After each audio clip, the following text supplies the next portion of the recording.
Hello, hello. Hi, everybody. First thought of the week. First thought of the week. Pope Francis's final act of forgiveness may have been to spare Pete Hegseth's termination as SecDef. Think about it. The lead story today at Smerconish.com is, of course, the passing of Pope Francis on this Easter Monday. The poll question today asks, will Pete Hegseth's tenure as SecDef, Secretary of Defense, survive reports of a second signal breach? More on that in a moment and how the two are interconnected. Springtime is the perfect time to get lucky in no time at Parks Casino Shippensburg, exit 29 off Route 81 in central Pennsylvania. Parks Casino, my casino of choice. You know that. Parks Casino Shippensburg, celebrating military veterans every Monday. Today, just show your military veteran ID and get a free hot dog lunch with chips and a soda as a thank you from Parks Casino Shippensburg. Every Tuesday, it's the Parks Casino 50% golden discount. Take my recommendation. Check out all the action, entertainment, excitement that they have to offer in Shippensburg. A nice drive this time of year. 100% smoke-free every Friday comedy night at Parks Casino. Join Red 102.3 this Friday as they host and give away great prizes. Funny lady Tracy Locke from the Tamron Hall show. Love Tamron Hall. Just watched her yesterday, as a matter of fact. Headlines Friday with special guest Cisco Hernandez. They've always got something going on at Parks Casino Shippensburg, not to mention all the table games, the electronic slots, et cetera, et cetera, et cetera. Parks Casino Shippensburg, close to Western Maryland, West Virginia, PA, of course. Visit parkscasino.com. Got to be 21. Gambling problem, call 1-800-GAMBLER. So, gang, first thought that I had as I was evaluating the news of the day today is I remember distinctly being in former Philadelphia Mayor Frank Rizzo's kitchen circa 1988. It was 1987 that I worked for him for a full year, lost that election, the rematch between Frank Rizzo and the only man who ever defeated him in an election, Wilson Goode, Philadelphia mayor. And in the aftermath, I spent a lot of time with the former mayor at his home. And I remember one day in 1988, him saying to me that a Philadelphia Inquirer reporter was coming to the house. I think it was Tom Gibbons. And it probably was Tom Gibbons because Tom Gibbons was himself a former Philadelphia cop and then became a Philadelphia Bulletin and Inquirer reporter. And if memory serves correctly, his father had been police commissioner.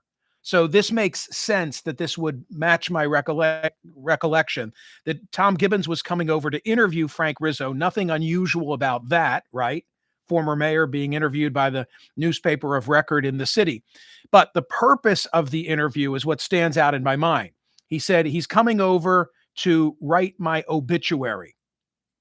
Frank Rizzo didn't die until 1991, a couple of years thereafter. Michael, why are you telling us your Frank Rizzo story, another of your Frank Rizzo stories? It's because today, in digesting the news of Pope Francis's passing, I went to the New York Times electronic edition because, of course, this news came at 7:30 Rome time this morning, too late for the print edition of the newspaper. And Jason Horowitz and Jim Yardley have an obituary that clearly, I mean, you don't think that at 7:30 Rome time, all of a sudden they got to work at the New York Times and at newspapers and media outlets of stature all around the globe. They've been anticipating this. And the New York Times obituary for Pope Francis, it's 30 pages for me to print out. Really exhaustive, really well done, really fascinating. There's so much in here that I'd forgotten or didn't or never knew.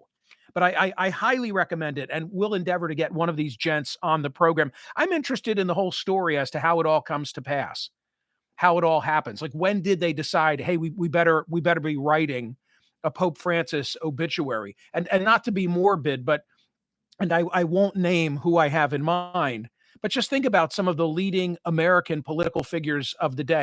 Obituaries are ready to roll. So here's the way that this one begins, and then I'll share with you my favorite part. Pope Francis, who rose from modest means in Argentina, to become the first Jesuit and Latin American pontiff who clashed bitterly with traditionalists in his push for a more inclusive Roman Catholic Church, and who spoke out tirelessly for migrants, the marginalized, the health of the planet, died on Monday at the Vatican's Casa Santa Marta. He was 88. The Pope's death announced by the Vatican in a statement on X a day after Francis appeared in his wheelchair to bless the faithful in St. Peter's Square on Easter Sunday.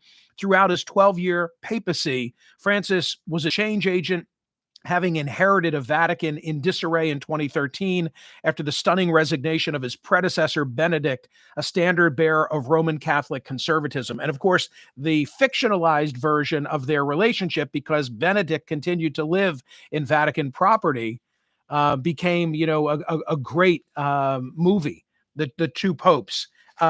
Further along, it tells you lots of things about Pope Francis, but the one that stands out, if I said to you, give me a quote that you associate with Pope Francis, if you had said that to me, and I wouldn't have had some exhaustive list, but at the top of what I would have recollected would have been, who am I to judge?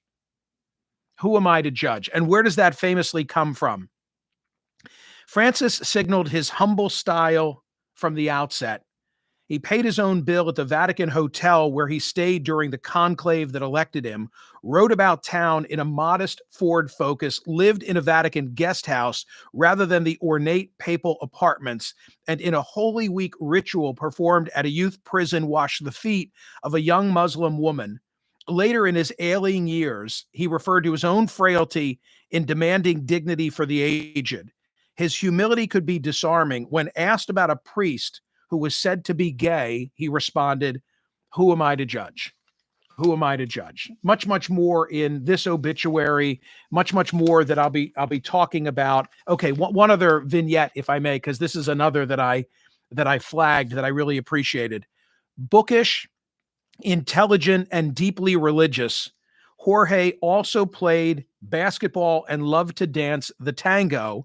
Barely 6 weeks shy of his 17th birthday, he was rushing to meet his friends in Flores when he paused in front of the Basilica of St. Joseph. Quote, I felt I had to go in. Those things you feel inside that you don't know what they are, he recounted. He said he felt like someone grabbed me from the inside and took him into the confessional. Right there, I knew I had to be a priest. His mother was disappointed with the news because she was hoping that he would be a doctor, to which he replied, I am, Mom. I'm going to study the medicine of the soul. Oh, love that. Just love that. The only value that I can add, personally speaking, is that I saw the Pope at a distance. And I saw the Pope at a distance when he came to Philadelphia for his visit. And in my case, what I remember is that Liz Aiello, one of our bosses here on POTUS, had asked me if I would participate in coverage for the Catholic channel. And I think the host, or am I mixing up my stories? I guess Chris Cuomo was doing CNN coverage and I was able to do both. Or was Chris also doing for POTUS? I don't know. All I know is that Liz asked me to be involved, and I was, and I also was involved in CNN. And then Philadelphia went into a total, literal lockdown. Like river to river, vine to south, if you know what I'm talking about. You couldn't get into the city. They just stopped all traffic at a certain hour. This was all planned. And so my predicament was, how am I going to get home? And what I remember is I came into the city, and remember, I also had to be on TV. I remember coming into the city the day before, staying at a nice hotel on CNN's dime. Thank you very much. And I brought with me my bike. And here was the key part. And in a backpack, had to have enough clothing that I could look presentable on television and also then ride home. And that's what I did. All the roads were closed. And I remember so well being able to catch a glimpse of the Pope coming out of the Cathedral of Saints Peter and Paul as he was en route to deliver Mass, which was a big thrill. Big thrill. And then I took off my sport coat, rolled it up in a ball, put it in my backpack, and rode my bike home. Ladies and gentlemen, the weave is in progress. Just wait for it now. Saturday poll results. I did a commentary on CNN where I said that President Trump on 3 major issues is wrong on the merits, but right on the politics. And one of the issues that I was talking about was the Abrego Garcia case, right? The quote unquote Maryland man. Yeah, there it is. The quote unquote Maryland man now in prison in El Salvador. And I asked this question after making my opening commentary about 3 instances where I said President Trump is wrong on the merits of each of them, but politically speaking, they are working for him. And on the Abrego Garcia case, I asked this: given that Abrego Garcia entered the U.S. illegally, but was deported without due process, I tried to be fair and down the middle as I presented it. Should he be brought back to the U.S. to have his case properly heard? 70,756 voted. And it was, this is important, 86.92%. May I round to 87%? 87% said yes. Yes, he should be brought back to have his case properly heard.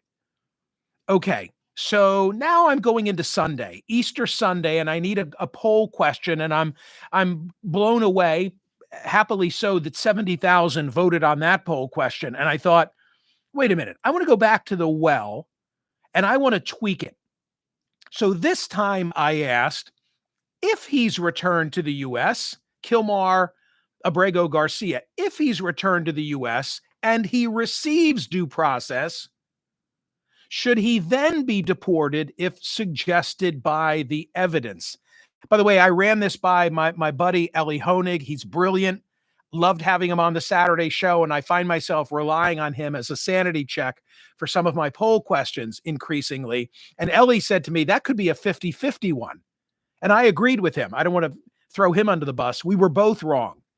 So the Sunday poll question, if Kilmar Abrego Garcia is returned to the U.S. and receives due process, should he then be deported? Remember now, Saturday, 87% rounded off said, bring him back and let him have a court hearing. So now when I ask the question, what if we bring him back and he's given due process? Should he then be removed? And I think implied in the question, I hope implied in the question, is the fact that if he were given due process, what I was really saying is, and there were a finding that there's reason for his deportation, should he then be sent? Okay. Do you remember what I said a moment ago in terms of the margin on Saturday? It was 87% who said, bring him back to the U.S. Guess what? The Sunday poll question, with admittedly half the vote, because it's Easter Sunday, right? And I'm not on CNN, half the vote, 87%, same number, 87.78 if you want me to be literal, 87% said, then deport him. So if you put the two together, and again, it's thoroughly unscientific, but darn interesting nonetheless. 87% on Saturday said he needs due process, bring him back to the United States. And 80% on Sunday said, and after you give him due process, deport him. I thought that was really interesting. And in terms of the update on the Abrego Garcia case, Chris Van Hollen, Senator Van Hollen, did the Sunday talk circuit. And, I thought very interesting, and I'm looking at a quote from ABC News, was what he said, quote, I am not defending the man. I am defending the rights of this man to due process. The Trump administration has admitted in court that he was wrongfully detained and wrongfully deported. My mission, my purpose is to make sure that we uphold the rule of law, because if we take it away from him, we do jeopardize everybody else. I agree with Van Hollen. And yet I stand by my argument on Saturday on CNN that Donald Trump is wrong on the merits of this case, but politically speaking, it benefits him. And I've shown the data. I played the data on the Saturday program about how deportations is like the one area where Trump is above water. So, as I said at the outset, Pope Francis's final act might be to spare Pete Hegseth his termination as Secretary of Defense. Today's poll question, the Monday poll question is, will Hegseth's tenure as SecDef survive reports of a second signal breach? And even before the revelation by the New York Times that Hegseth had expanded the circle of one of these signal chats, even before that happened, a former colleague of Hegseth with ties to the Trump administration had written for Politico, throwing him under the bus. A really interesting piece that begins this way. It's been a month of total chaos at the Pentagon, from leaks of sensitive operational plans to mass firings. The dysfunction is now a major distraction for the president, who deserves better from his senior leadership. President Donald Trump has a strong record of holding his top officials to account. Given that, it's hard to see Defense Secretary Pete Hegseth remaining in his role much longer. Well, who said those words? Former Chief Pentagon spokesperson John Oliot, who resigned from the Pentagon last week, wrote that op-ed that I just read from in Politico on Sunday, blistering the tenure of Hegseth and writing of, quote, strange and baffling purges, spreading easily debunked falsehoods to the press, and dysfunction so severe that it may, he said, end Hegseth's time at the DOD. And that was before the Times revelations. So then come the Times revelations in this New York Times story that begin this way. Defense Secretary Pete Hegseth shared detailed information about the forthcoming strikes in Yemen on March 15 in a private Signal group chat that included his wife, brother, and personal lawyer, according to 4 people with knowledge of the chat. Some of those people said that the information Mr. Hegseth shared on the Signal chat included the flight schedules for the FA-18 Hornets targeting the Houthis in Yemen, essentially the same attack plans that he shared on a separate Signal chat the same day that he mistakenly included the editor of the Atlantic. So what's the point? The point is that it was Waltz who set up the process. It was Hegseth who, remember, were they battle plans? Were they something different? I always said that the original sin was Mike Waltz, and that Hegseth then built on that error and made things a hell of a lot worse. But I also said at the time when it first broke that there was no way that the initial signal, we'll call it Signal 1.0, was a one-off.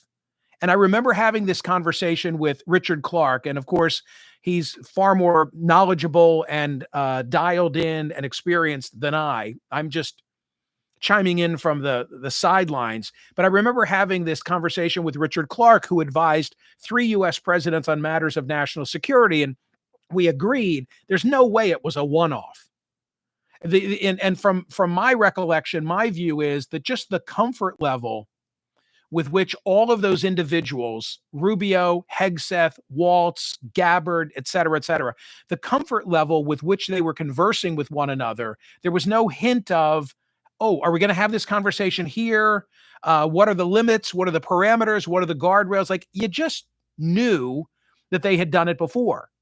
That was one reaction that I had.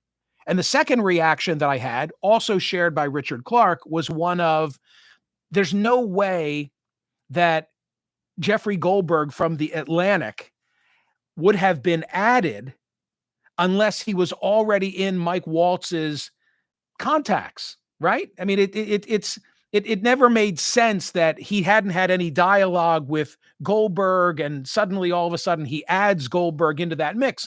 I said that at the time, and Goldberg essentially then felt his hand was forced. Initially would have given some level of protection as to his prior communications with Mike Waltz, but then came forth and essentially told us they had dialogue. So it all made sense. It all made sense. So now that this is a significant breach by the Secretary of Defense, the question becomes one of what happens to Hegseth. A top comment in the New York Times coverage, quote, "Let's be honest, nothing will happen. Hegseth will deny, MAGA apologists will be all over the news and podcasts and social media claiming Hillary Clinton did worse and the Dems are being crazy woke. It's a waste of time." And to that end, Tom Cotton, Senator Cotton from Arkansas, quickly tweeted and said, "Never a clearer case of liberal media publishing sour grapes from a disgruntled former employee. Secretary Hegseth is working hard to implement the president's agenda, and I think it's safe to say the president doesn't take staffing advice from Politico." Mark Halpern similarly noting today in his newsletter that a saving grace for Hegseth might be the fact that Chuck Schumer yesterday called for him to be fired. And the one thing that the White House doesn't want to be perceived as doing is giving in to Chuck Schumer, which I thought interesting as well. But the real answer to the question now we've almost completed is that the passing of the Pope has knocked what would otherwise be the dominant story today right out of the news. And I'm not saying that Pete Hegseth, don't misquote me, don't take me out of context. It's not that Pete Hegseth is delighting in the passing of the Pope. Not going there, would never say that. But the reality is that the Hegseth story, I mean, I wrote the poll question last night, without knowing, obviously, that the Pope was about to pass. I woke up this morning, saw the news of the passing of the pontiff, and that really doesn't lend itself to a poll question. That's not, a question about which there's some choice. And I decided to stick with my Hegseth question because now I am of the opinion that Hegseth benefits from the Pope's passing being everywhere. Don't misunderstand. The Hegseth story is huge in my view. But now and for the next 24 hours, there's not going to be any oxygen for it. Instead, we're all going to be talking about the conclave, the white smoke. Did we see the movie? Is it going to be a conservative? Is it going to be a more progressive cardinal? Who's going to be doing the voting? I confess I'm caught up in all the way in which they go about this task. And I tweeted this morning the following: I'm wondering if the Holy Father's final act of grace was sparing Pete Hegseth from the scrutiny of Signalgate 2.0 that it otherwise would have received today. So the poll question, we can do all these subjects together. The passing of the Pope, and the revelations that the Secretary of Defense was lax at best in treating national security information for at least the second time that we know of. And remember, the revelations, they used Signal, as Richard Clark and I discussed and surmised they had in many other instances. The Houthis in Yemen was not a one-off. But because of all of the attention, appropriate attention, being given to the passing of the Pope, Hegseth probably keeps his job. That's my thesis. That's my answer to the poll question. Will Pete Hegseth's tenure as SecDef survive reports of a second Signal breach? I am a yes vote. What are you? Go vote at Smerconish.com on today's Monday poll question. Like and subscribe and set yourself up for notifications. Appreciate those who listen and also watch on YouTube. Thanks, gang.